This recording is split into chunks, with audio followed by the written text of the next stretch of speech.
Oke, Bismillahirrahmanirrahim. Terima kasih saudaraku semuanya. Ada Mbak Erna, Mbak Asra, Bang Met, ada Kang Mas Sendal Jepit, Mas Benjo, Bang Edi, dan Bu Lia. Dan juga untuk Abah, sesepuh kita ini. Sebetulnya begini, Mbak. Tadi aku mengajukan tentang bayi tabung ini bukan untuk dibahas secara teknis. Kan jalan ceritanya begini, teman-teman kan belum masuk tadi, kita masih beberapa orang. Apa yang kita kaji ini? Terus aku bilang, ya kemarin kan itu tentang nikah online. Ya sekarang dilanjutkan saja. Terus kata Abah kan itu sudah selesai. Ya kalau selesai kan tinggal dilanjutkan episode berikutnya, cerai online tuh gimana? Nah, sah apa enggak? Ya. Terus aku kasih komentar. Itulah bah sebagai bukti bahwa dunia ini itu sebagai manusia, manusia itu kan menjadi dua bagian, manusia agama dan manusia peradaban. Dalam konteks peradaban ini terus tumbuh dan berkembang. Terus begitu, ada hal-hal yang zaman Kanjeng Nabi belum ada, masalah itu belum timbul, sekarang timbul. Bagaimana mensikapinya? Maka terus tadi kita berbicara tentang bayi tabung gitu loh. Yang terkait dengan teknologi. Tapi sebetulnya yang mau aku sampaikan itu dalam hal fikih, kalau orang Jawa bilang fikih ku marai pekewuh gitu loh. Males orang membicarakan fikih. Dalam ketika bicara fikih apalagi sudah masuk istihadi, kita harus berbesar hati. Karena fikih itu tidak mengikat loh. Fikih itu artinya memberikan tawaran, orang boleh setuju, boleh tidak. Jadi kalau ada perbedaan fikih, kita tetap aja santai aja, bersaudara, jangan terus pindah kamar, pindah rumah, tidak bertegur sapa. Maksud saya ke sana gitu loh. Supaya kita berbesar hati kalau di antara kita terjadi perbedaan. Kan biasa itu di saudara-saudara kita Muhammadiyah ada majelis tarji. Nanti di NU ada Basul Matsail biasa. Jadi aku ingin mengingatkan bahwa perbedaan di antara kita itu jangan sampai memutuskan silaturahmi di antara kita. Topik saat ini fikih, karena fikih itu istihadi, Mbak. Dulu nggak ada seperti itu gitu loh. Tapi sepertinya pesan yang aku sampaikan belum tertangkap. Akhirnya kita bicara bayi tabung secara teknis. Nah, ini lebih ruwet lagi. Karena kalau kita mau bicara bayi tabung secara teknis, kita ini kan nggak ada yang pakar nih. Nggak ada dokter, nggak ada apa. Kita bicara sebatas pengetahuan kita. Jadi aku akan sampaikan sebatas pengetahuanku. Nanti kalau ada yang lebih ngerti tolong dilengkapi, atau kalau salah tolong dibenarkan. Bayi tabung itu memang penemuan sains gitu loh. Yang dulu nggak ada, sekarang baru ada. Nah, prosesnya memang seperti yang tadi sudah dibicarakan. Bisa dititip di rahim, entah itu nyewa, entah itu tidak, itu bukan soal. Tapi bisa dititip di rahim. Ya. Berikutnya, semakin berkembang teknologi seperti Bunda Lia kalau nggak salah tadi yang bicara, itu ada alat yang benar-benar memang tabung, gitu loh. Itu bisa jadi kita nggak usah nggak melibatkan pihak ketiga. Sudah ada sekarang alatnya tabung, dan tapi ya begitu, kalau seperti kaum seperti aku kelas proletar gini, ya alhamdulillah sama Allah dikasih anak ya. Nggak kuat lah, mahal itu, teknologinya mahal gitu loh. Tapi bisa. Secara ekonomi Nggak kuat, tapi teknologinya ada, itu sudah bisa gitu. ya. Sekarang sepotong dikit Ustaz, maaf ya. Monggo. Sekarang sesuai dengan ayat Fangkihu mata balakum minannya Ustaz, Masna wa Sulasa warubah. Kalau itu itu kan mahal ya. Itu kan diperintah boleh. Kalau memang boleh nikah 23 untuk laki-laki kan. Kalau memang solusinya perempuan ini harus ikhlas, karena wajib untuk nikah laki-laki. Kalau memang perempuan ini nggak bisa ikhlas, harus terima itu. Kalau dia punya uang silakan dengan alat itu. Kalau misalnya Ntar dulu Bang Edi, selesaikan Bang Bu Alia. nggak usah pusing, maksudnya begitu loh. Benar nggak Ustaz? Siap. Monggo Bang Ustadz Dedi untuk menerangkan bagaimana nanti disambung Bang. Kita jadi ini aja. Terima kasih. Jadi apa yang sudah disampaikan ibarat-ibarat tadi itu mengarah kepada istilah bayi tabung atau istilah kitab kuningnya adalah istidkhalul mani firrohmi. Jadi memasukkan mani ke dalam rahim. Nah kemudian fikih ini memberikan pandangan ketika yang mempunyai mani sohibul ma dengan yang punya rahim ini adalah ada ikatan pernikahan, maka di situ istidkhalul mani itu hukumnya boleh gitu. Tapi kalau tidak ada ikatan perkawinan, maka ini masuk dalam kategori mani sing ghairu muhtaro. Tidak boleh, hukumnya haram. Seperti halnya mohon maaf, seperti halnya orang yang suka sama suka melakukan hubungan seksual. Nah, antara yang punya mani dengan yang punya rohim harus ada ikatan. Ini seperti halnya suami istri ini ketika melakukan hubungan badan. Nah, ini menjadi pondasi yang kuat halal dan tidaknya. Jadi sekali lagi, kalau dengan catatan itu boleh apabila yang punya mani dan sahibur rahimnya ini adalah suami. Itu dulu Bang, nanti mungkin bisa dikembangkan. Betul itu seperti tadi Bang Med bilang harus dinikahi dulu. Harus ada ikatan Bang. Jadi Iya, harus ada akad nikah dulu seperti Bang Med bilang tadi. Saya setuju itu. Tapi yang seperti yang dikatakan Ibu Ali, naik HP blotpot. Kenapa jempol-jempol aja naik? dan seperti dikatakan Ibu Ali, yaitu perempuan harus ikhlas mengikhlaskan suaminya naik nikah lagi kalau laki perempuannya itu tidak bisa menghasilkan, bahkan nggak ada.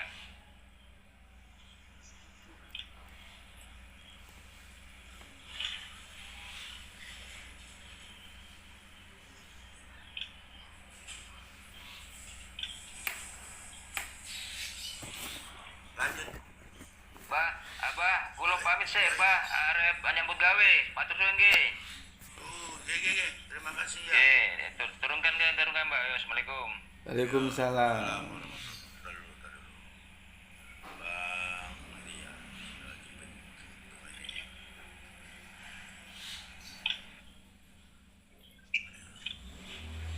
Lanjut.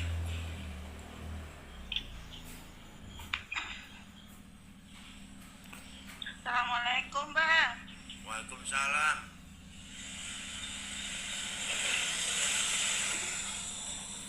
Apanya mau dilanjut Bang? Woi, Apanya mau dilanjut? iya itu pembahasan. Monggo Gus. Lanjut. Oke. Jadi seperti tadi sempat terpotong ya, aku lanjutkan. Jadi seperti tadi bisa pakai rahim pihak ketiga, bisa pakai alat, tapi yang pakai alat itu cukup mahal dan persentase keberhasilannya juga Sedikit. sedikit sekali probabilitasnya. Betul. Sedikit, bukan tidak ada, tapi kalau kita pakai statistik, ini kita bicara ilmu ya, jadi memang masuk ke ilmu. Nanti pakai ilmu statistik Mbak, itu cuman berapa persen berhasil dengan konsekuensi mengeluarkan biaya yang nggak sedikit ya gitu loh. Jadi itu menjadi pertimbangan. Tapi kalau kita pakai cara itu, kita sudah tidak lagi berbicara halal haramnya, karena kan alat, tidak pakai pinjam rahim pihak ketiga itu. Usulan dari Bunda Lia tadi ya, sepertinya Bunda Lia ini berbesar hati ya, seperti istriku ya. Ya nikah kan boleh, ya nikah lagi aja yang laki gitu loh. Sebentar Gus. Monggo, monggo. Sebentar, Gus. Monggo. Pihak yang ketiga ini ada ikatan pernikahan enggak dengan yang punya mani? Maka dari itu Kang Mas Edi, kalau yang pakai apa tadi tabung benar-benar alat itu kan kita sudah bisa memaklumi lah, nggak ada masalah ya. Tapi yang kepake rahim ketiga ini ada masalah. Perlu dibicarakan halal haramnya, supaya halal gimana, supaya haram bagaimana, supaya tidak haram bagaimana. Kang Mas Edi tadi bagus, itu satu pemikiran dengan Bang Met ya. Artinya boleh saja ketika rahim yang dititipi itu adalah terikat pernikahan dengan laki-laki tersebut, kan begitu? Ya. Nah, ya itu maksud saya begitu. Jadi ini kalau saya nggak ada papan tulis ya. Tapi semoga paham lah ya semua yang aku maksud ya, paham ya. Jadi Secara letterlek memang harus ada ikatan pernikahan. harus ada ikatan. Karena Yang mani dengan yang punya rahim itu harus ada ikatan pernikahan. Kalau tidak, ini sama seperti halnya orang zina. nanti hitungnya zina. Jadi benar kata Bang Met tadi, perzinahan itu bukan hanya sekedar dipahami kelamin seorang laki-laki ketemu dengan kelamin seorang perempuan, jangan sebatas itu. Tapi ketika sperma dan sel telur itu sudah bertemu, itu juga harus dianggap hubungan seksual gitu loh. Nah, kalau bayi tabung itu kan sudah ketemu, tinggal tempatnya dipinjamkan tempat lain, mungkin rahimnya lemah, kan itu masalahnya gitu. Cuman tadi alhamdulillah Kang Mas Edi dan Bang Met satu pemikiran ya, kalau yang kita tumpangi Nanti barangkali saya ada kepentingan. itu istrinya terikat tali perkawinan, itu tidak ada masalah begitu. Ya ini menarik. Mungkin ada Kang Mas Ahmad. Monggo Kang Mas Ahmad, bagaimana kabar Kota Medan? Monggo. Oh iya, assalamualaikum Kang Ahmad. Waalaikumsalam warahmatullahi wabarakatuh. Apa kabar semuanya? Alhamdulillah. Alhamdulillah. Boleh saya memberikan pendapat? Monggo silakan. Alhamdulillah tadi saya sudah mendengar sedikit banyak tentang bayi tabung. Jadi masalah bayi tabung ini perlu kita pahami apa tujuannya. Tujuannya yang penting si wanita kan tidak bisa mengandung, berarti dia ingin punya anak. Ya kan? Kalau menurut Islam, anak itu sabit keturunannya dengan istilahnya nasabnya, siapa yang punya anak ini dengan cara dua perkara. Kalau menurut saya ya, satu sebagai suami yang sah dalam ikatan perkawinan, maka anak-anak itu akan disabitkan nasabnya kepada ayahnya. Tapi kalau anak itu hasil perzinaan, secara walaupun dia ayah biologis, dia bukan darah daging dia, begitu menurut hukum Islam. Kan gitu kan kawan? Jadi kalau umpamanya perempuan ini ingin anak tapi dia tidak bisa melahirkan, dititip ke rahim yang ketiga. Ini kita bicara masalah apa ya, hasil daripada bayi tabung itu dititip ke rahim ketiga. Anak ini anak siapa?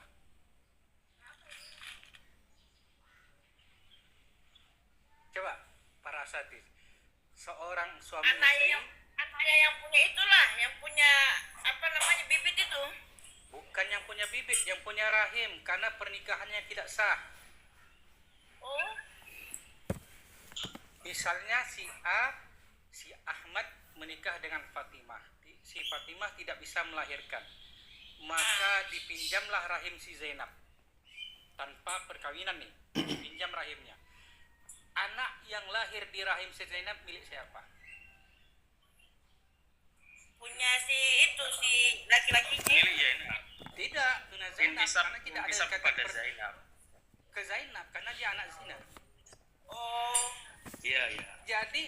sia-sia si Fatimah ini ingin punya anak, menitipkan benih suaminya ke rahim Zainab. Sia-sia karena nggak akan jadi anak suaminya.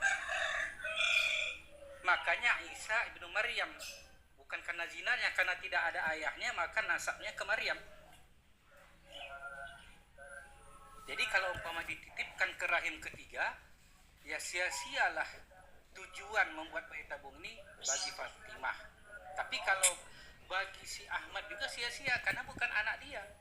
Ini anak Zainab walaupun benih dia secara Islam begitu. Gini Bang Ahmad, bagaimana Iya. kalau pihak ketiga itu alat? Contoh yang Itu beda, beda. kalau pihak ketiga kalau itu alat beda, ini itu. bagaimana? Nasabnya ke Itu- si yang punya itu apa gimana? Apa ketabung nantinya? Mungkin saja kalau itu Saya di luar- menikah, saya terima nikahnya Sri Tabung. binti Tabung gitu. Halo. Enggak, itu kan di luar, itu kan masalah lain. Kita kan Bang Ahmad. dari ya. Nah, sebenarnya kalau pihak yang ketiga ini alat, saya rasa tidak mungkin karena dalam praktek bayi tabung itu kan memasukkan mani ke dalam rahimnya ke dalam rahimnya perempuan atau memasukkan mani laki-laki dan perempuan yang ada ikatan suami istri kemudian dimasukkan ke dalam rasanya inkubator. Setelah itu, setelah dirasa ini akan ada kehidupan, maka baru dimasukkan ke rahim istri. Sehingga Jadi intinya penyemaian ditabung. janin itu akan tumbuh di perut istri. Nah, lainnya ya dari istri itu.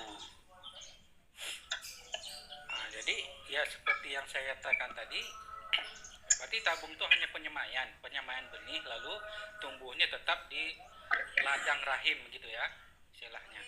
Ya jadi ya seperti tadi. Jadi kalau bahkan lebih bagus kata Ibu Lia tadi, ya si Fatimah ini legowo aja, biarkan suaminya kawin, toh nanti kalau dapat anak walaupun bukan dari rahimnya, itu toh anak suaminya, bisa dianggap anak dia juga.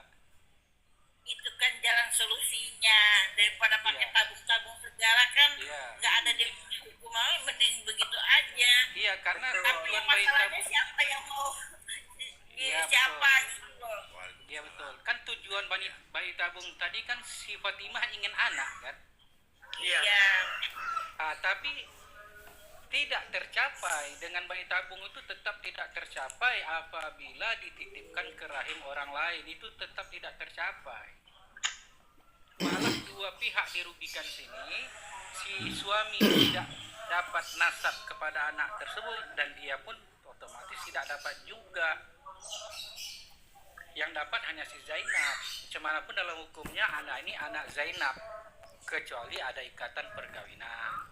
Barulah anak ini anak si Ahmad, bisa dikongsi bersama si Fatimah, karena ini suami saya, Pak, anak dia ya anak saya, begitu.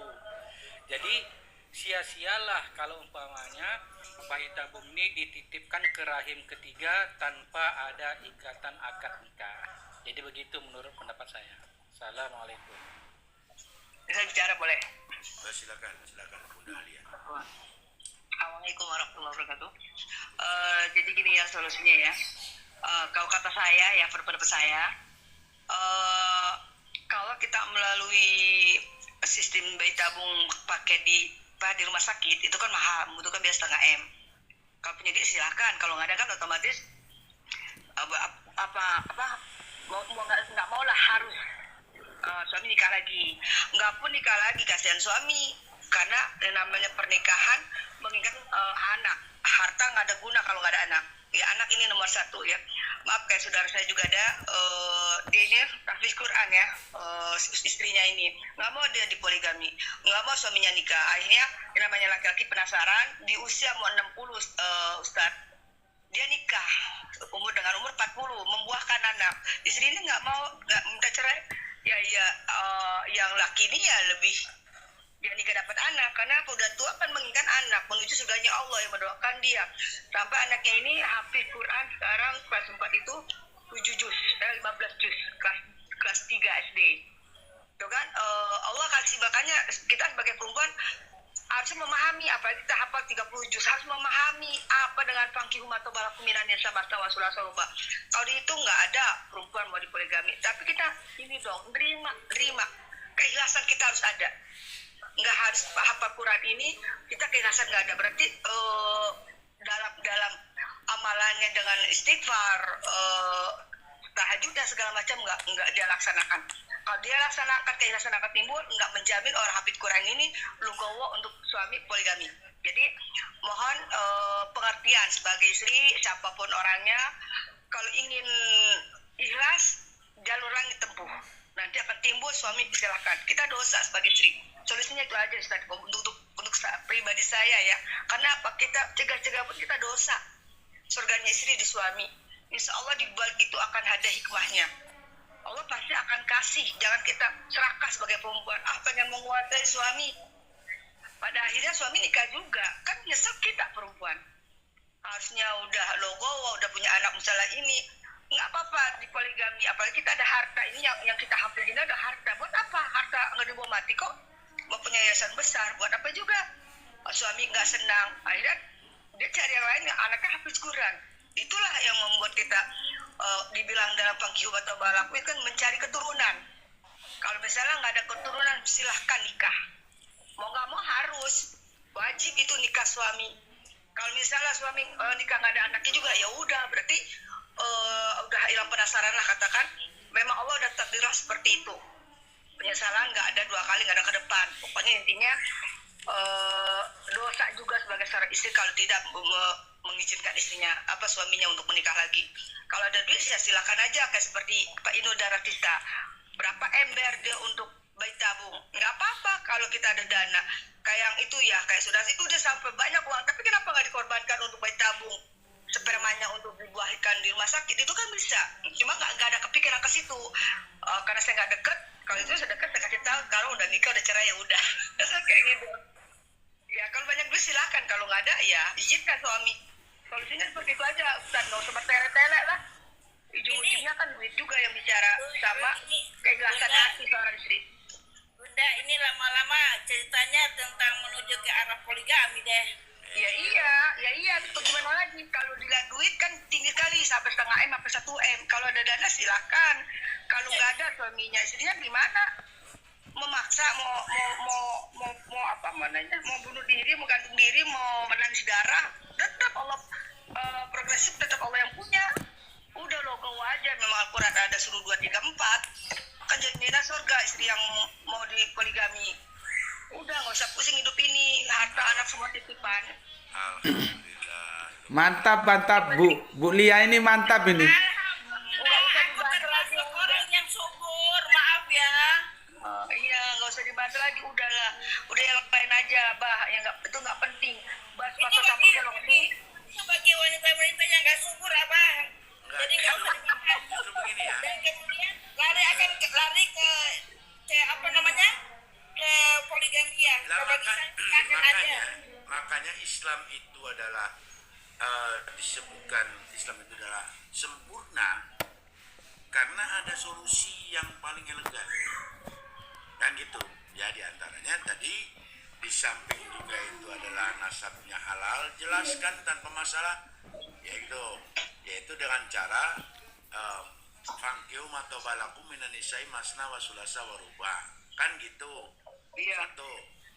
Yang kedua, mencapai keridhaan Allah dan tidak tidak seolah-olah antipati terhadap ayatnya Allah Subhanahu wa taala.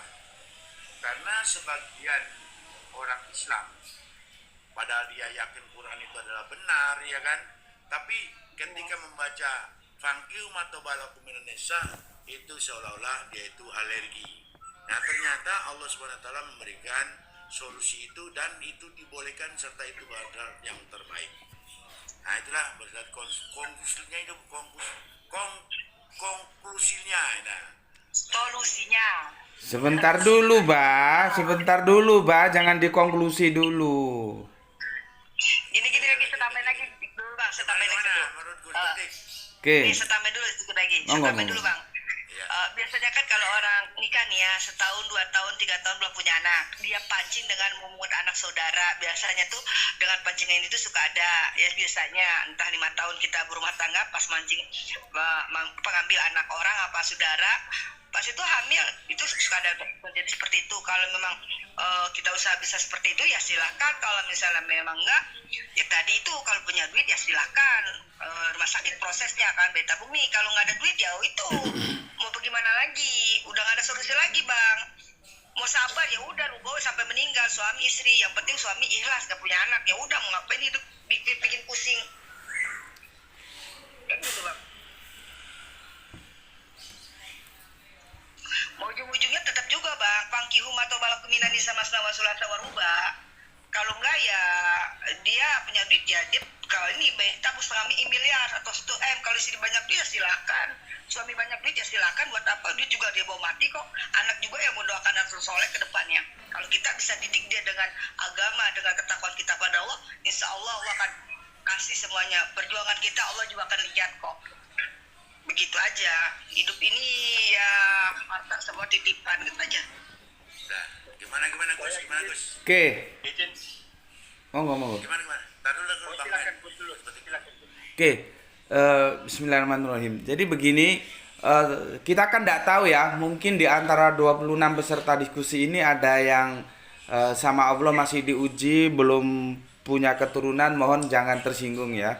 Karena ini kita berbicara ilmu sebetulnya, tidak maksud apa-apa. Dan kita ini juga harus bisa memahami saudara-saudara kita yang tidak punya anak itu memang biasanya kalau sudah bicara anak tingkat sensitivitasnya itu tinggi gitu ya.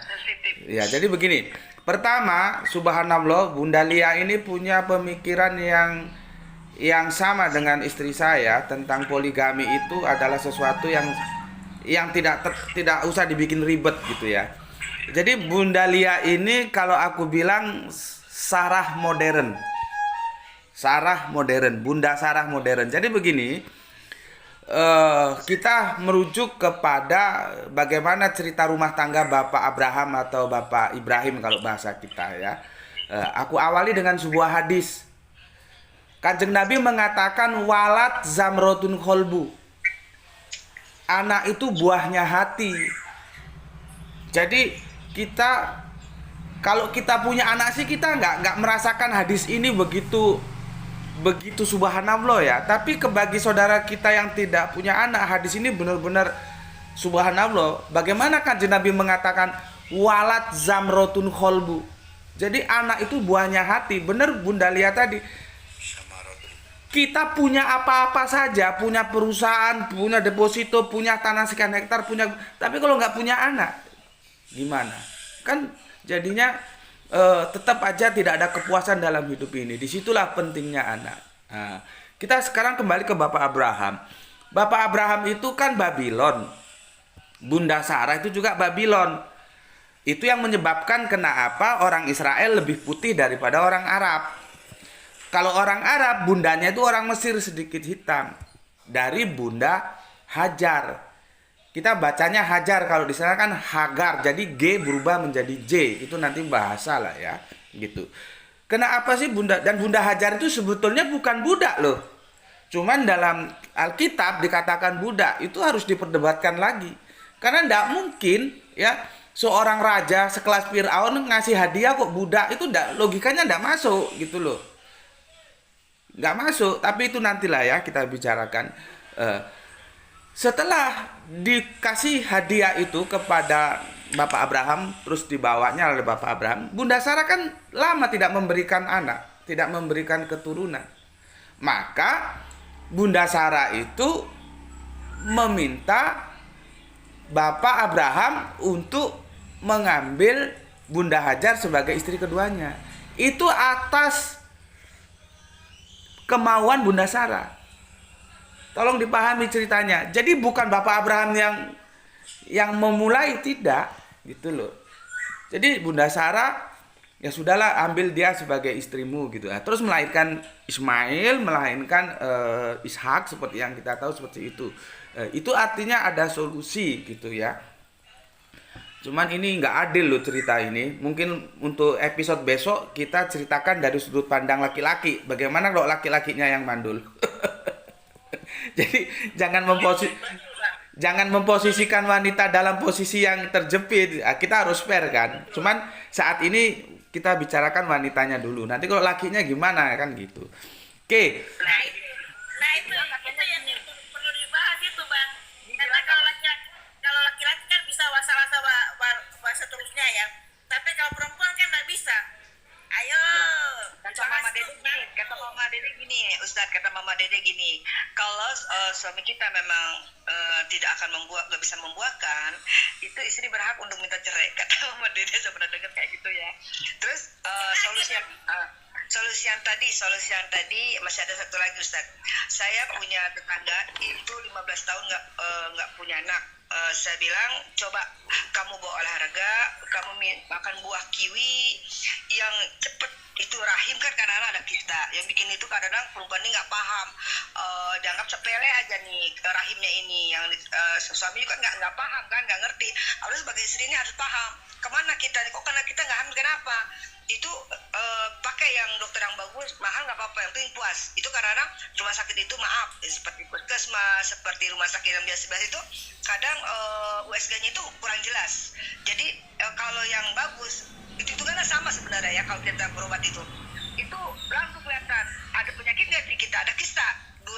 Itu sebulan diobatin tetangga saya, langsung hamil punya anak. Itu 15 tahun dia kosong.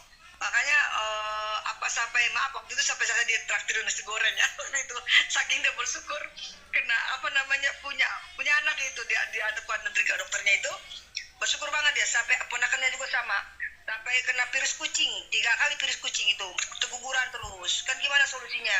Ke puskesmas ya begitu lagi kan, karena alat cuma sekedar. Langsung ke dokter spesialis rumah sakit Siloam tuh, itu langsung punya anak, langsung kuat peranakan itu, langsung punya anak 2, 3 itu harus sesar ya kayak gitu. Jadi ini perempuan harus cerdas, jangan orang laki kan sibuk. Pokoknya intinya sebelum kita mengambil tindakan, ini di diri kita dulu perempuan, ada penyakit nggak di dalam. Itu solusi yang pertama. Harus kita, kalau misalnya udah selesai kista, selesai buah kiwi, senam, cepet hamil itu. Apalagi sering kita sholat malam, ya Allah pasti akan dengar kayak gitu. Kalau solusi kita ke dokter, kalau kita jadi wanita yang mempertahankan rumah tangga, tapi ini kita kan yang banyak terjadi, yang umum terjadi loh. Maksudnya seandainya itu dibalik fakta, kalau laki-laki yang mandul, kira-kira kan tadi saya bilang, kata Mama Dede boleh istri minta gugat cerai, boleh karena nggak ada anak. Kata Mama Dede gitu. Saya dengar, tapi terserah Abang. Coba orang lagi gimana pandangannya? Dia boleh. Warahmatullahi wabarakatuh. Waalaikumsalam warahmatullahi jannah. Pada rame semua udah lainnya luar biasa ini pemahaman. Oke, bisa dilanjut? Lanjut. Oke. Ayo, Gus Supandi, ayo gimana kalau laki-laki yang mandul, coba ayo. Selesaikan dulu sedikit soal Gus. Soal silakan itu kan tadi. Ahmed. Ya, itu kan tadi munculnya itu kan karena ingin menghargai perempuan, ingin membahagiakan perempuan yang keturunannya itu dari bibitnya sendiri, cuma bibitnya dititipkan begitu tadi tujuannya. Solusi purbanya ya menikah. Tapi kalau soal alat tadi juga, supaya kita jangan kita belum benar-benar melihat bagaimana penggunaan alat itu.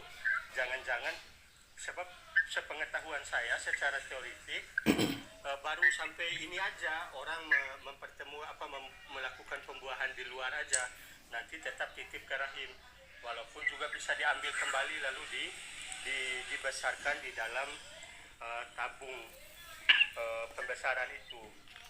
Jadi tetap. Nah, kalau menurut saya begini, kita kembali ke teori dasarnya dulu. Kalau agama itu kan hanya bicara boleh dan tidak boleh, sementara teknologi bicara dapat dan tidak dapat. Nah, kita harus sebagai orang yang beragama harus bisa menggabungkan keduanya untuk selamat, kan gitu. Nah, kalau tadi dan nasab dari ibu karena tidak melalui proses pernikahan, itu kan hamil yang secara normatif. Tapi hamil yang memang dititipkan itu kan bibit orang lain. Yang namanya bibit itu adalah mulai dari sel dasar beserta DNA-nya itu adalah milik orang lain. Nah, maka sudah diketahui pasti siapa yang memiliki bibit itu. Nah, itulah yang memiliki keturunan kalau menurut saya. Mungkin demikian. Terima kasih. Saya tambahin dikit ya Ustadz ya. Jadi gini, kalau posisi seperti itu aku bisa memang nggak boleh. Sekarang gini aja, sekarang kan maaf buat perempuan ini mani itu nomor satu ya, mani itu nomor satu ya, apalagi anaknya banyak. Nomor satu mani, kecuali perempuan itu bisa berdikari, bisa ada duit, ada ilmu, semuanya mungkin nggak mau ya. Tapi perempuan sekarang ini seperti tadi 1001 lah katakan. Tapi yang sekarang ini kebanyakan perempuan itu mani pertama. Kalau memang rasanya nggak pakai harus bayi tabung pun, maksudnya bayi tabung ke rumah sakit melalui dinikahi, rasanya bisa kok dinikahi, nanti anaknya diambil kan bisa kasih berapa duit, informasi seperti itu. Bukan sudah membeli ya, tapi kebanyakan ini kan orang kalau kita memang yang mau ini ya cari logo lah, cari yang orang biasa yang dia mau ngasih anak untuk nanti setelah itu cerai. Enggak, kan banyak seperti itu. Usaha seperti pelan-pelan berdoa sama Allah pasti bisa. Jangan langsung gegabah seperti pengen. Kalau ke situ alur pikirannya nanti menghalalkan kawin kontrak nantinya. Nah, itu juga solusi lain itu yang perlu dipertimbangkan. Iya, maksudnya gini loh, Kontrak Abah. khusus maksudnya, kontrak Iya, khusus maksudnya maksudnya apa? dia kan ada pengecualian Abah, karena kan nggak punya anak. Mapositnya ya. Iya, karena nggak punya anak Abah, udah berusaha. Tapi kalau kata saya sih kayak tetangga saja sampai 10 tahun, 12 tahun dia sabar. Dia bawa olahraga terus nih perempuan nih, karena kalau bawa olahraga rahim ini bangun, maksud rahim ini subur. Kalau dia nggak olahraga, kadang-kadang nih suami ini udah dia pakai cadar, nggak usah dilihat orang. Kita kan olahraganya di ruangan, udah perempuan semua, udah kita ekspos kemana-mana. Kenapa harus ini kita pakai jilbab? Itu cepat Ustaz, jadi kudu kesabaran. Ya memang kadang-kadang kalau orang pengen nggak sabar, ya itulah tadi saya bilang. Kadang-kadang buat laki-laki juga suka pengen nikah lagi atau gimana. Ya memang semuanya tergantung pribadinya masing-masing. Baliknya ke kedua lagi. Mantap pandangannya Ibu nih. Jadi banyak isu jadinya yang muncul ini. Betul. Silakan Gus, gimana? Oke. Mau nambahin? Terutama Adopsi itu lebih baik. Kalau adopsi itu kalau buat laki-laki penasaran, karena bukan dari janin dia gitu loh. Ya benar nggak bapak-bapak, Ustadz, abang? Kenapa jadi ribet ya? Adopsi itu lebih baik katanya. Ya kan kita udah berusaha untuk adopsi umpama untuk sementara kita ambil untuk memancing lah. Tapi kalau memancing belum ada, otomatis kan penasaran orang laki-laki kan. Otomatis pengen dari janinnya sendiri. Ini tuh di bawah ada tavingan. Boleh saya bicara sedikit? Silakan Bang Rodotul. Saya cuma menanggapi menarik tadi ini pembahasan ini, apalagi Bunda Laila ini tumben keluar ini pemikirannya biasanya. Ya. Begini ya, saya punya paman itu, dia ekonominya luar biasa, bahkan dia Sumatera Utara orang dua, saya nggak sebut instansinya ya. Nah, dia menikah dari lajang sama gadis, sekarang nggak punya anak. Udah berapa tahun? Sudah pensiun, sudah 60 ya, di bawah ibu saya 2 tahun, 60 ibu saya 64. Tapi laki-laki nggak ada bakinya bang, bisa. Tuh saudara saya kemarin kawin sama 40 tahun punya anak. Dia laki-laki. Kita nggak tahu siapa yang salah, istrinya apa dia. Tapi mereka itu dekat dengan Allah, ekonominya kuat. Mereka sudah berobat ke sana kemari, bahkan bukan puluhan juta, ratusan juta. Tapi inilah indahnya rumah tangga. Rumah tangga ini sebenarnya tergantung lagi suami istri. Nah, sebenarnya buat mereka ikhlas, mereka ambil anak. Ada anak kakak mama saya, anaknya itu sampai 10 orang. Jadi begitu lahir satu, dikasih sama adiknya. Nah, itu sekarang anaknya itu anak kakaknya diangkat mereka ikhlas. Jadi ada juga orang yang punya anak sampai 10, bingung dia, banyak kan anaknya. makanya dikasih sama dia karena kebanyakan. Jadi bukankah hidup di dunia ini, rumah tangga itu tergantung kadar cobaan masing-masing. Semua kita rumah tangga ada cobaan. Jadi tergantung kita sebenarnya ngapain buat ribut. Yang penting yang tidak dibolehkan agama jangan dilakukan. Bukan kasih Hajar juga kemarin padahal itu cerita Nabi terlalu kejauhan ya. Tingkat keimanan Nabi dengan kita manusia biasanya jauh sekali, tidak bisa dibandingkan. Jadi yang penting solusinya rumah tangga itu kesepakatan tim suami komandannya, wakilnya dan anak-anak ini adalah status. Jadi tergantung komitmen suami istri. Bahkan kadang-kadang banyak orang bersedua yang tidak punya sampai meninggalnya. Tapi mereka ada macam saja. Bahkan kalau kita lihat kalkulasinya, kebanyakan yang bercerai itu yang punya anak dibandingkan dengan yang punya anak. Mereka akan apa? Karena ada kebersamaan. Karena mereka punya anak. Mulai lihat catatan perceraian.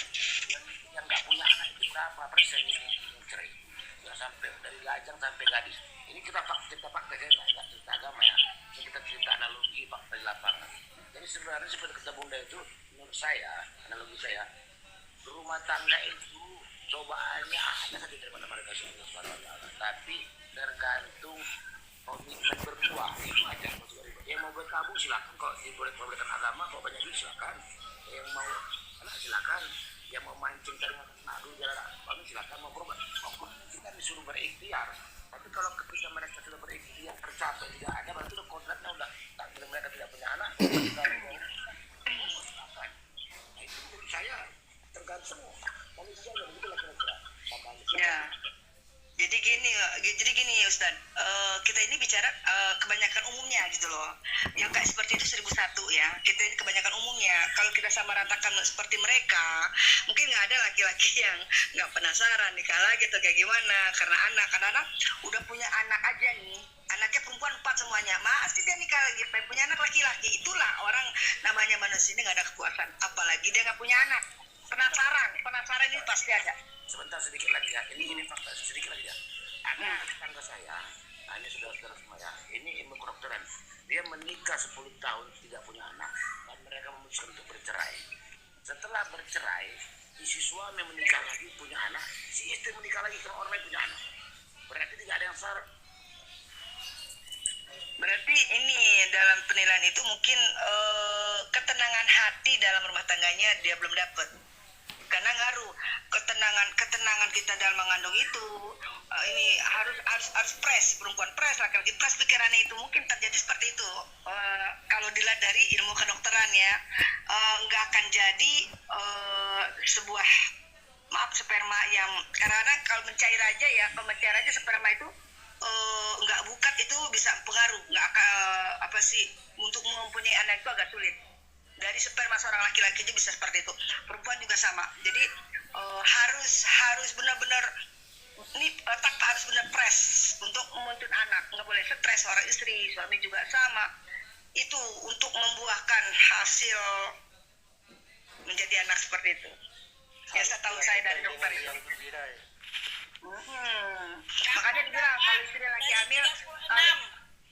lagi hamil nggak boleh bikin stres seperti itu. Bisa gugur, bisa apa gitu loh. Yang butuh anak, mau adopsi anak, aku siap jadi anaknya, ayo. Punya anak gue Erna itu paling sebulan bunuh diri itu jadi bapaknya. Nggak punya keturunan sini, pakai aku jadi anaknya ya.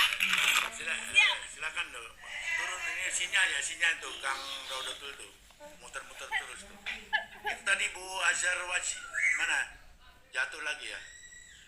Sinyalnya tuh muter-muter terus tuh. Gampang ya, lowongan yang mau punya anak, angkat aku jadi anak boleh. Alhamdulillah saya udah punya 10 anak, Bu. Iya, aku mau banyak banget. Sinyal tuh, Pak. Alhamdulillah. Apa? Kamu punya anak ya, Pak? Apa? Banyak anak, udah 4 nih, istri baru 1, pengen 2 Pak. lagi. Nah, kalau nggak punya anak, mau angkat anak, aku siap jadi anaknya, tenang aja. Nggak mau saya, walaupun gratis.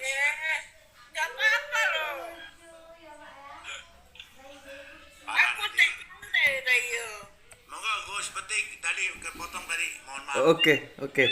Saya lanjutkan ya. Oke. Bisa saya lanjutkan? Lanjut. Oke. Jadi gini, seperti yang disampaikan oleh Bang Met tadi itu, kita sebetulnya sudah out of the topic ya. Karena kita tadi itu sebetulnya berfokus bagaimana kedudukan bayi tabung yang itu hasil pengembangan saintis dalam sudut pandang teologis Islam. Sebetulnya ke sana tadi. Cuman akhirnya ketika ditawarkan poligami menjadi salah satu solusi, jadi melebar. Tapi tidak apa-apa lah ya. Cuman coba kita kembali fokus ke awal dulu. Yang awalnya itu pun punya kalau orang Sumatera bilang punya sekapur sirih ya. Kalau kita nulis karya ilmiah itu biasanya di awal tuh ditulisin sekapur sirih gitu ya. Kalau orang barat bilang introduction gitu. Ini sebetulnya tentang fikih terkait sains supaya kita berbesar hati, karena di situ istihadi, hasil istihadi itu tidak mengikat, boleh setuju boleh tidak, begitu sebetulnya tadi ya. Sekarang coba kita kembalikan tentang bayi tabung ini ya. Memang permasalahannya kan seperti yang sudah dijelaskan Bang Met tadi itu, kita berusaha menemukan titik temu antara saintis dan teologis. Untuk Kang Mas Adat Wiada, terima kasih atas apresiasinya. Semoga sehat selalu. Salam untuk keluarga di rumah. Oke, bagaimana kita mengharmonisasikan antara saintis dan teologis? Karena pijakannya beda. Kalau saintis itu pijakannya bisa atau tidak bisa. Sementara teologis itu pijakannya halal atau haram. Jadi kalaupun bisa tapi haram, ya nggak boleh gitu loh. Maka kita mencari titik temu antara bisa dan halal gitu loh. Ini tugasnya para fuqaha gitu. Kalau fuqahanya abad ke-6 ya repot. Karena saintis ini terus berkembang gitu loh. Bayangkan bagaimana, mohon dimut siapa ya? Ya, rame, bisa dimut. Oke. Coba bagaimana ya, kita bayangkan para sahabat dulu ketika Kanjeng Nabi menuzulkan Al-Quran ya, dari Kanjeng Nabi dinuzulkan kepada sahabat. Nuzul itu artinya diturunkan itu artinya diajarkan ya. Jadi jangan secara materi ada dari atas turun ke bawah, nggak begitu. Nuzul itu artinya diturunkan, artinya diajarkan gitu ya. Ketika Kanjeng Nabi menuzulkan Al-Quran kepada para sahabat saat itu, Kanjeng Nabi bilang di dalam laut itu ada api gitu. Coba bagaimana dulu kondisi para sahabat itu? Kan kalau mereka tidak tunduk terhadap kebenaran wahyu kan sudah menolak, karena logikanya belum sampai ke sana. Sains belum berbicara abad ke-6 itu gitu loh.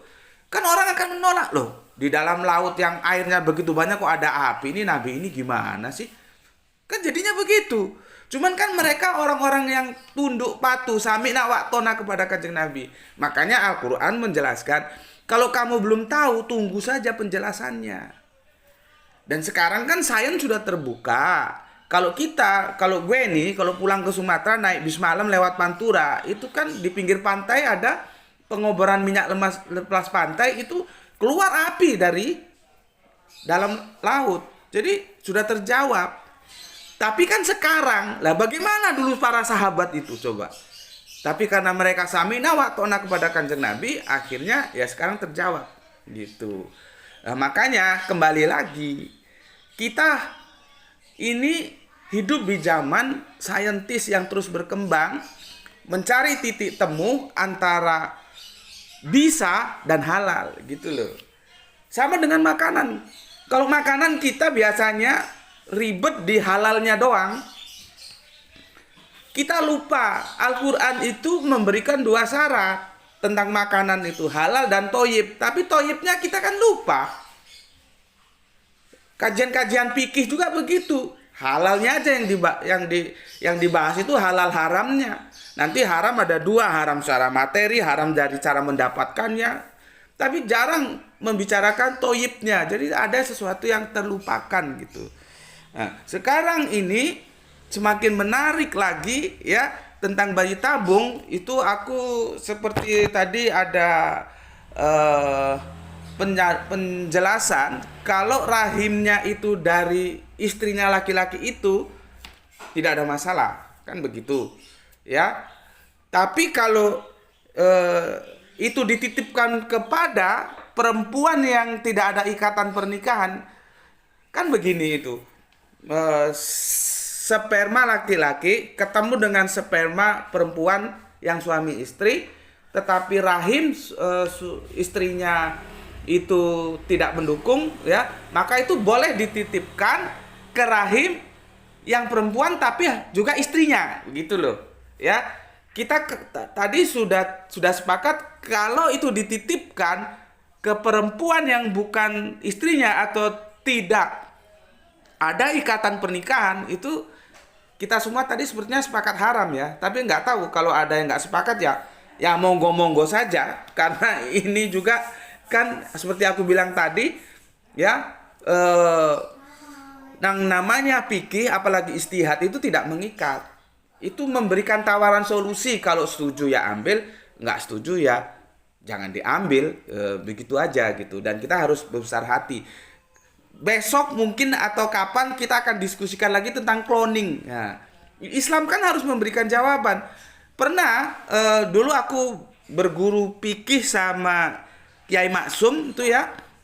Cuman Kiai Maksum ini orangnya kocak sih ya. Ketika dia ditanya oleh mahasiswa pada waktu itu, memberikan kajian kepada mahasiswa, bagaimana hukumnya ketika babi dikloning jadi kambing, apa itu menjadi halal? Ini kan pertanyaan yang sulit dijawab. Ya itulah hasil teknologi gitu ya.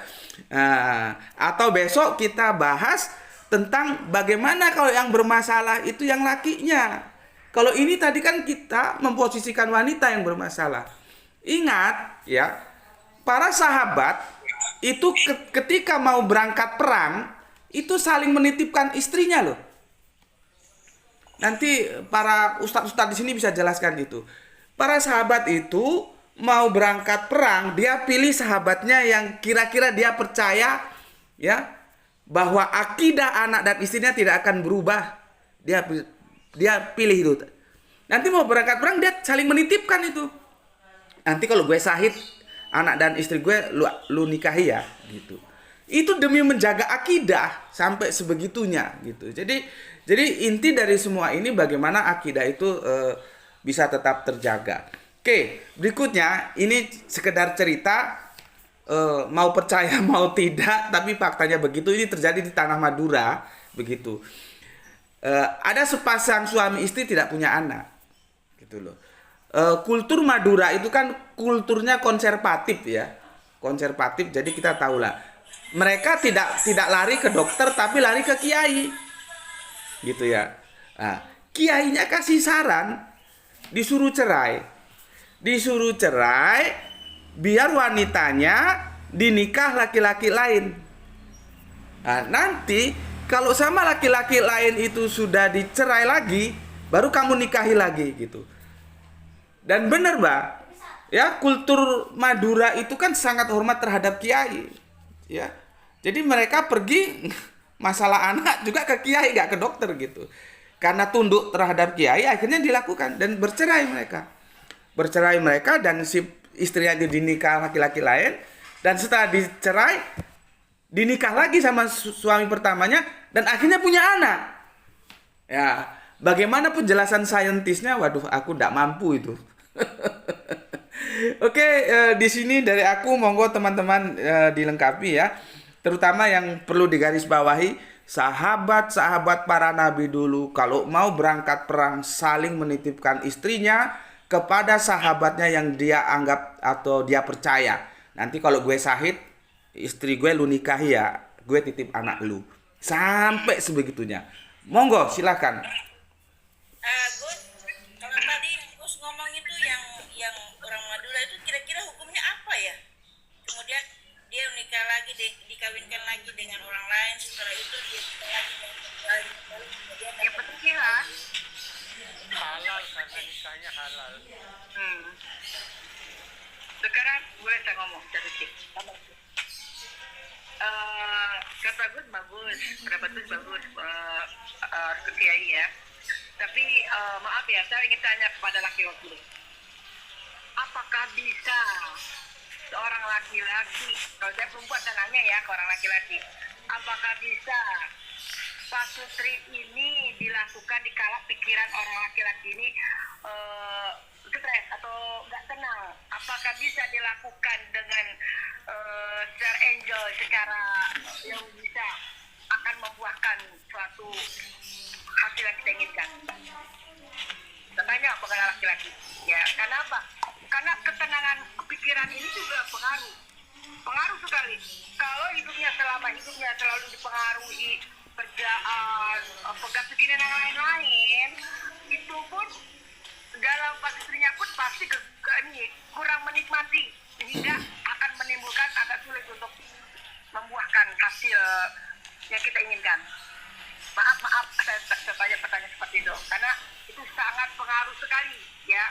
Yang bikin tenang suami istri, yang nggak tenang suami istri, yang nggak tenang semuanya. Istri suami kalau sudah nikah pasti nama wadah kita peroleh. Tapi kalau nggak tenangan nggak dapat, kadang-kadang orang laki kerja di kantor dibawa pulang ke rumah. Itu yang bikin kadang-kadang stres, dibikin semuanya yang menjadi faktor utama suka ada di situ. Ini bukan menyalahkan ya, kita lihat gambarnya secara umum aja. Ya, itu yang saya kasih tanya.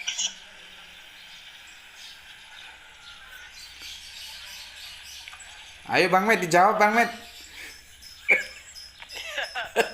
Iya, kalau itu sih yang lebih suhu Gus Betik, tapi tidak apa-apa, saya pakai pengalaman pribadi aja Gus. Ya jelas lah, kita kan tidak bisa menikmati dengan baik, tapi kan bukan juga dari bukan juga dari kantor. Kadang di rumah itu sendiri, bagaimana kalau kita pulang sudah kayak ini tenggorokannya sudah besar seperti itu, di rumah sudah dipasangi muka serem, pas saat pulang gimana mau menikmati itu? Kita sulit juga. Tadi saya bilang kayak gitu, pengambilan istri bisa. Ya. Harus kalau pulang manis, kadang kita terpaksa juga menikmati karena bukan karena ingin senang-senang, tapi karena tersiksa juga kalau lama-lama tidak disalurkan. Tapi kan tidak dinikmatin itu. Kerjasama lah Bang, Bunda Aja. Iya, harus. Intinya kerjasama antara dua-duanya, jadi fresh semua. Iya. Insya Allah dapat kembar-kembar tuh 10. Betul, harus kerjasama yang indah, Iya. biar meledak. Ya, Laki-laki dan perempuan akan membuahkan hasil yang kembar. Jadi gini Bunda gini, maaf ya Bunda Erna, gini ya. Sakinah mawaddah kita bisa dapatkan. Kita seorang istri harus paham. Sebelum kita memasuki pernikahan, kita harus paham gimana menghadapi watak seorang laki-laki. Kita harus terutama ya kita pahami. Dompetnya jangan dilihat, HP-nya jangan dilihat. Datang dia suami kita servis yang bagus. Jangan nyonyol, apapun masalah orang laki ini nggak suka, dia udah capek, udah ngasih duit. Kecuali suaminya nggak ngasih duit. Dia punya duit sendiri, dia makan. Bolehlah kita marah sedikit, tapi jangan dikala dia baru datang. Kita dibicarakan. Seperti itu, yang kendalanya ini kadang-kadang ini masalah sedikit marah. Yang enggak laki-laki pengen tenang, akhirnya nyari keluar, ngopi di luar, duduk di luar. Lewat di jalan, kan posisinya perempuan yang salah kalau seperti itu. Kalau perempuannya udah servis yang bagus, makannya di tempat tidurnya melebihi dari perempuan di luar, nah itu baru itu berarti laki-laki sudah apain gitu loh. Kalau udah kita bagus dilestarikan, kalau masih mau poligami, kita istrinya berdoa sama Allah. Kalau dia masih bisa, sebaik kita masih mau nikah lagi, silahkan di dunia ini. Dia bisa nilai nggak seperti apa yang dia dapatkan. Dia lagi penasaran, dia nikah lagi. Oh beda, misal aku yang pertama, dia dibuang yang kedua. Yakin ya, laki-laki itu pasti akan pandangan. Bijaksana sekali Bu Aliani. Sebentar ini ada yang harus diselesaikan ini. Bunda Lia ini benar-benar karena gini Bunda ya. Ini kita ditonton 29 peserta ya, belum yang naik ke Komar. Sekarang Bunda Alia itu bisa legowo seperti itu. Gimana ceritanya? Tolong kasih penjelasan. Saya pengalaman saya ya, Ustadz Gus, pengalaman saya nikah 27 tahun. Ya, saya paling sabar. Saya dipukul, saya diapain, saya diam, nggak dikasih gaji, saya diam. Tapi saya servis sama Gus. Cuma saya nggak terimanya apa, Gus? Saya tidur dipisahin. Buat apa dipikir saya istimewa? Saya punya duit bisa kerja. Buat apa saya tidur dipisahin? Saya nggak mau. Di situ saya begini. Yang membuat saya legowo sekarang ini, pas saya perceraian, saya jaluran saya tempuh. Allah perintah tahajud 238, saya laksanakan 12. Bukan saya sombong ya, Gus. Duha disuruhnya 24, saya laksanakan 12. Intinya sehari semalam itu saya laksanakan kurang lebih 50 ya. Terus saya dengar Habib bisa selawat 5.000 tiap hari. Kok saya nggak bisa? Saya harus bisa. Udah selesai kayak gitu. Adi Hidayat bilang istighfar. Kalau bisa istighfar 1000 kali, Allah akan ampuni dosa kita, akan mudahkan segalanya. Saya laksanakan, nggak 1000, 5.000 saya. Jadi saya harus target. Kadang duduk seperti ini pun saya pegang tasbih. Kadang pas saya berpikir hidup ini nggak besok, nggak hari ini, nggak detik ini, kita nggak tahu apa kita perbuat. Di samping itu saya lengkapi ibadah saya sedekah saya, anak pun saya nggak tahu. Pokoknya intinya tangan saya memberi, tangan kiri saya diam. Pokoknya intinya seperti itu. Sampai saya berpikir anak, istri, suami semua titipan. Apa yang saya bawa untuk besok? Kita nggak tahu sekarang kita sehat, besok kita mati, kita nggak tahu. Sekarang kita sehat, besok kita sakit, kita nggak tahu. Saya berpikir seperti itu, Bang Ustadz ya. Jadi apa sih yang harus kalau saya ketinggalan sholat tahajud aja saya nangis. Apalagi Allah untuk berbuat diri saya, apalagi Allah untuk saya perkencang di istighfar, saya baca inna 1000 kali, bismillah, kalau masih ada waktu, subhanallah, pokoknya saya kalau saya berbuat salah sama orang, ya Allah, kenapa saya sampai nggak bisa nahan diri saya merasa kayak gimana. Pokoknya intinya tuh hidup saya ini, saya nggak tahu umur saya entah sekarang entah besok, saya nggak tahu. Itu yang saya selalu saya ingat untuk diri saya. Jadi saya bisa bicara seperti ini pun saya nggak tahu, Allah yang gerakin diri saya. Dan kalau salah itu memang saya pakai ilmu ya, saya banyak belajar. Itu yang saya bisa, keikhlasan saya dapat. Karena nggak ada sampai saya, maaf ya, saya bimbing anak Gus Ustadz, Okay. anak saya maki-maki saya sampai saya ngerangkak. Cuma saya nangis, ya Allah, berilah petunjuk anak saya maafkan, saya ridho, saya ikhlas, berilah dia petunjuk keberkahan hidup dunia dan akhirat. Sampai anak saya salah pun saya minta maaf. Sampai anak saya, Allah Akbar, mama best the best. Sampai saya nggak pernah marah sama anak itu. Jadi sampai segitunya. Kadang-kadang kita sekarang ini orang tua ini nggak ada kepengennya tuh kita dimengerti sama anak, tapi kita nggak mau mengerti perasaan anak. Jadi nggak bisa untuk sekarang ini, harus balance. Kita harus memahami perasaan anak kayak gimana, karena yang lebih besar ini pergaulan di luar. Ya, apapun bentuknya kita kasih anak kita pesantren, kalau dia kuliah lebih banyak di umum, maksudnya lebih banyak di luar, kalau kita kurang support, kurang perhatian seorang ibu, apalagi saya single parent, anak saya harus saya jadikan ini, meski bapak nggak peduli nggak apa-apa, yang penting saya harus.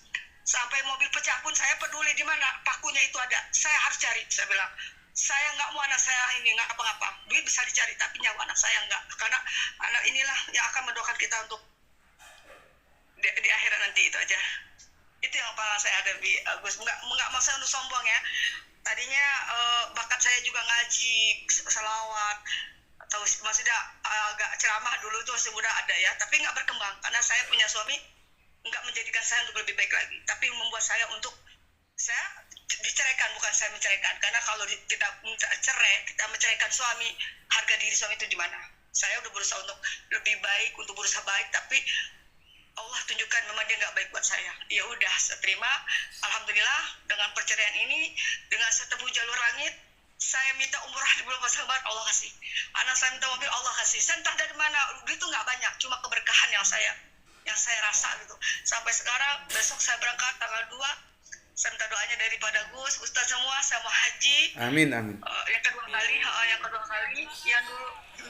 yang dulu itu cuma belum haid, jadi saya harus 2 kali, bapak suruh 2 kali, harusnya jatah sama suami nggak mau, ya udah saya berangkat sendiri, suami sama mertua udah saya umrohin. Sekarang meski udah pisah, kita udah tenang gitu, tinggal saya berangkat tahun ini. Itu mudah-mudahan saya merasa bersyukur berangkat tahun ini saya udah memahami apa itu hidup, apa itu keikhlasannya, apa itu yang untuk menuju ketakwaan, keikhlasan kita dan ketakwaan kita lebih istiqomah lagi untuk meraih surganya Allah. Itu yang saya rasa untuk tadi ini. Maaf ya Gus, ini suaranya seperti ini. Nggak apa-apa Bunda, nggak apa-apa. Karena makan esnya senang, kacangnya senang, jadi nggak berusaha untuk mau sembuh. Karena bukan nggak mau sembuh, kayaknya enak gitu. Kapan lagi aku makan es? Ya, Assalamualaikum Bu Sekar. Assalamualaikum. Waalaikumsalam warahmatullahi wabarakatuh. Bunda Suaranya saya dikecilin. Masya Allah. Amin, terima kasih. Ibu Sekar sepertinya mic-nya kurang dekat ya. Bang Ersanyo. Bang besar suaranya Bunda Sekar. Ya, assalamualaikum Bunda Aulia, masya Allah Bundaku sayang. Panggil Menur ya, panggil Menur nanti kalau di tanah suci. Menur bisa bawa rombongan dari Singapura juga. Bunda saya bisa saya bawa. Amin, Doakan ya Bunda ya. Iya, Bunda, Insya Allah ya. kita sama Bunda, kita sama. Jadi saya pun juga nggak mau menceritakan itu semua, cukup saya sama Allah sudah cukup. Saya hanya bisa menitiskan air mata. Mudah-mudahan Sabar ya. jadi haji dan Amin. yang mabrurah, amin ya Allah. Itu saja Ustaz, terima kasih, mengapunten ya. Kita Bunda air mata Sekarang tidak. yang belum ada suaranya. Tunggu Abah. Single parent tidak boleh nangis. Single parent harus kuat. Air Tidak mata boleh. tidak bisa menyelesaikan Selagi- masalah. Bunda, saya terharu jenengan. Saya bahagia. Menangis saya bahagia, Bunda. Menangis saya bahagia. Saya Bunda sama posisi inilah ibadah kita. Kita mencari ibadah yang bagaimana perjalanannya. Allah Akbar saja Bunda. Begitu saya bahagia. Saya bahagia meneteskan air mata ini. Bahagia banget. Iya. Ungkapan jenengan Ceritanya air tadi. mata bahagia ini. Iya, ungkapan Bunda tadi sama Kayak ungkapan seperti sinetron. yang saya rasakan. Tapi orang-orang suka sinetron tuh. Nah, kita bukan sinetron, kita fakta Tapi nyata kalau yang Bunda- kita jalani. Tapi Kita kalau bukan Bunda nggak, sinetron. tapi kalau Bunda belum pernah ngangkat gula 5 karung ya. Kalau saya pernah 5 karung saya angkat sendiri. Bunda, bukan gula 5 karung, Bunda. Semen sudah saya angkati. Nih. semen Bukan 40 beban kilo. berat loh. Iya, saya angkati Bunda Beban berat semen. itu ketika suami tidak sayang sama istri. Padahal suami ada cuma ngeliatin aja ke suami. Bawa gula 5 kilo. Dia liatin aja. Pas kita juga bilang, wah mendorong kita nih. Katanya besok pada nemu. Ya udah. Sekarang kita dengar Pak Dersa yang dimana beliau ini adalah seorang manusia luar biasa, yaitu walaupun biasa tapi ucapannya pinandita. Monggo silakan. Sebentar, saya izin dulu nih guru saya Gus Metik. Nggih. Saya di bawah aja kan sambil ini. Ya. Terima kasih. Monggo. Assalamualaikum. Waalaikumsalam warahmatullahi wabarakatuh. Nanti juga nggak apa-apa. Waalaikumsalam warahmatullahi Monggo Pak Dersa. Diem aja naik ke atas. Ini aku nggak tersinggung tapi tersinggung ini. Kenapa tersinggung, Bang? Itu kan penderitaanku, Bang. Itu bukan sanjungan tapi jadi ini jadi beban ya. Memang hidup itu kan sebetulnya variasinya tak beringkah, cobaan juga tak beringkah. Menyikapi itu kan ketepatan menyikapi ini yang sebetulnya sangat mendasar. Ini Bu Haja Roja ini jatuh terus. Jadi kalau mungkin ini banyak guru-guru saya, kalau sering kita sampaikan al-haqqu min rabbikum, itu kadang-kadang kita diartikan cuma yang hak itu dari Allah, gitu ya. Sementara hak itu mungkin lebih dari sekedar itu. Hak itu kan kewenangan mutlak tentang tata nilai. Tata nilai kewenangan mutlak itu milik Allah. Nah, manusia ini kadang-kadang milik diri sendiri yang disampaikan sebagai kebenaran. Nah, menghadapi hidup tadi itu boleh jadi Quran pun juga sama. Yang sekarang nggak enak itu justru itu batu loncatan menuju baik, menuju benar, menuju kualitas yang lebih bagus. Semua nabi itu kronologis kehidupannya pasti benturannya itu lebih dari manusia biasa. Kalau enggak, dia enggak mungkin punya jiwa tempur yang luar biasa. Semua nabi itu bukan datang ujuk-ujuk, punya karakter yang mumpuni.